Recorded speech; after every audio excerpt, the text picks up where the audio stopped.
Allez hop, un petit café. Ah, tu tombes bien.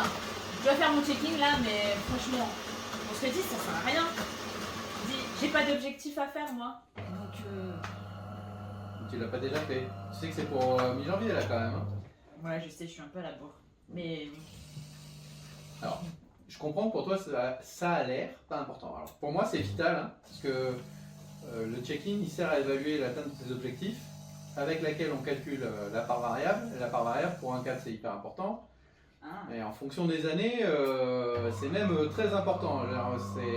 C'est essentiel, une rémunération essentielle. Mais dans tous les cas, de toute façon, c'est hyper important de remplir le check-in avec attention, parce que c'est une trace écrite de est-ce que tu as atteint tes objectifs ou pas. Est-ce que tu les as atteints à 100% ou partiellement, et si tu les as pas atteints, tu as également la possibilité de justifier, et d'ailleurs c'est ce que je t'encourage à faire, pourquoi tu les as pas atteints.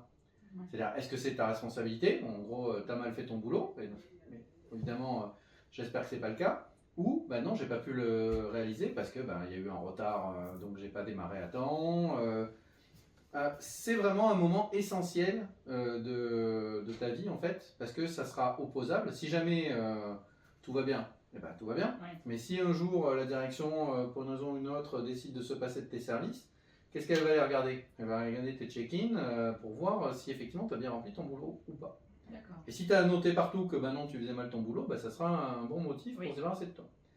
À l'inverse, c'est également pour toi, si jamais au contraire il y a après une procédure qui est engagée, qui peut être abusive, et que toi par contre tu avais bien rempli tes check-in, ou tu avais à chaque fois ton chef qui avait validé que tu faisais super bien ton boulot, tu vas pouvoir aller au prud'homme en disant attendez, je comprends pas, ça fait 15 ans que je bosse super bien, bon je parle pour moi.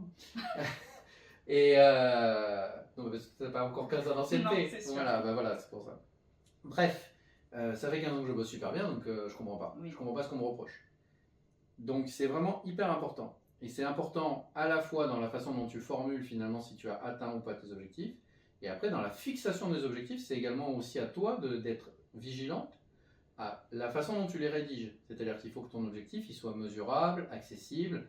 Donc il faut vraiment arriver à définir quels vont être les jalons, comment je vérifie que je les ai atteints, pour que lorsqu'il y ait cet entretien, on puisse dire oui, ok, le jalon il y est ou il n'y est pas. Bon, ça a été fait, ça n'a pas été fait, ça a été fait partiellement, et si ça a été fait partiellement ou ça n'a pas été fait, pourquoi ça n'a pas été fait. Donc c'est vraiment un moment super important, et ça se prépare pas juste en 2 minutes avant d'aller au rendez-vous. Il faut quand même prendre le temps de bien lire les différents objectifs, de les avoir en tête, pour ensuite pouvoir argumenter avec ton chef. D'accord. Donc ça c'est vraiment, je te conseille de t'y mettre dès maintenant puisque tu es en retard déjà. Ouais, en plus comme je voudrais lui demander la promo. Bon alors ça, alors tu peux en parler, mais ça sera pas le bon sujet. Tu verras, on va s'en parler au prochain café. Ah, ok. Allez. Bonne journée.